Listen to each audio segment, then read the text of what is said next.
നമ്മുടെ വീട്ടുപറമ്പിൽ എങ്ങനെ പച്ചക്കറികളും ചെടികളും നട്ടുപിടിപ്പിക്കാമെന്ന് തുടക്കം തുടങ്ങി സ്റ്റെപ്പ് ബൈ സ്റ്റെപ്പായിട്ടുള്ള കാര്യങ്ങളാണ്. ആദ്യം പറമ്പിൽ പുല്ലെല്ലാനും പറിച്ചു മാറ്റി.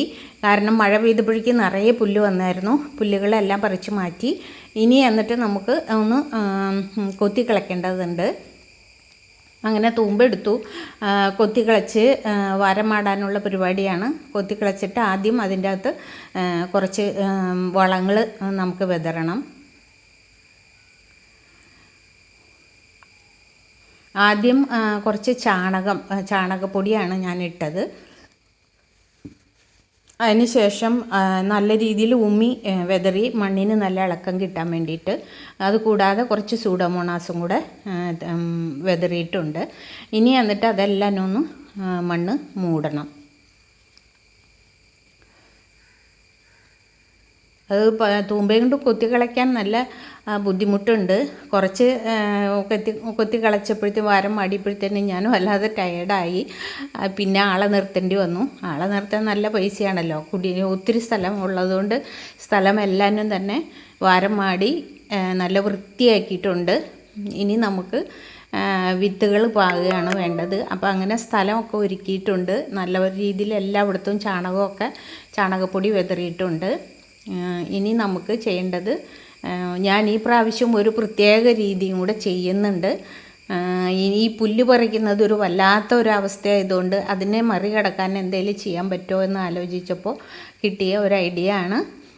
അങ്ങനെ ഒരു വീട് മാറ്റ് ഞാൻ ഓൺലൈൻ മേടിച്ചു. ഞാൻ വീട് മാറ്റിനെ കുറിച്ചുള്ള എല്ലാ ഡീറ്റെയിൽസും ഒരു വീഡിയോ ചെയ്തിട്ടുണ്ട്. അതിൻ്റെ ലിങ്ക് ഞാൻ ഇതിൻ്റെ സബ്സ്ക്രിപ്ഷനിൽ കൊടുത്തിരിക്കാം. അതുപോലെ എവിടെ നിന്നാണ് വാങ്ങിച്ചതെന്നും എല്ലാ കംപ്ലീറ്റ് ഡീറ്റെയിൽ അതിൻ്റെ അകത്തുണ്ട്. നിങ്ങളൊന്ന് കണ്ടു നോക്കുക. അപ്പോൾ വീട് മാറ്റി ഇട്ട് കഴിഞ്ഞ് കഴിഞ്ഞാൽ നമുക്ക് പുല്ല് പറിക്കുന്നതിന് ഒരുപാട് കുറവ് കിട്ടുമല്ലോ എന്ന് വിചാരിച്ചിട്ടാണ് ഈ പ്രാവശ്യം വീട് മാറ്റിടാമെന്ന് വിചാരിച്ചത്. അങ്ങനെ വീട് മാറ്റ് ഓരോ തറയിലുമാണ് ഞാനിടുന്നത്. ആ വാരം മാടിയേക്കണയിലാണ് ഇടുന്നത്. എന്നിട്ട് അതിന് ചെടി നടാനുള്ള ഭാഗത്ത് ഹോള് വയ്ക്കും.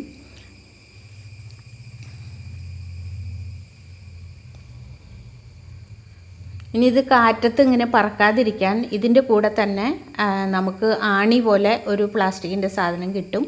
ഇത് അവിടെ നിന്ന് തന്നെ വാങ്ങിച്ചതാണ്. ഒരെണ്ണത്തിന് 7.5 രൂപ വെച്ചാണ് വാങ്ങിച്ചത്. അത് നമുക്ക് ഊരിയെടുക്കാൻ, ചെടികളെല്ലാം വലുതായി കഴിയുമ്പോൾ അത് ഊരിയെടുക്കാവുന്നതാണ്. വീടുമാറ്റ് പറന്നു പോവില്ല പിന്നീട്.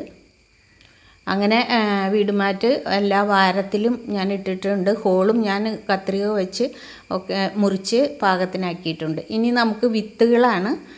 വിത്ത് ശരിയാക്കി എടുക്കണം. വിത്തെല്ലാം ഞാൻ സൂഡോമോണാസിൽ 2 മണിക്കൂർ മുക്കി വെച്ചിട്ടുണ്ട്.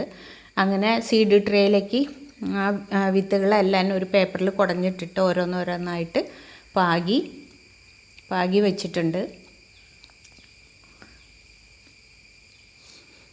അങ്ങനെ അതൊക്കെ പേരെഴുതി വെച്ചു. കാരണം അത് അല്ലെങ്കിൽ മറന്നു പോവും.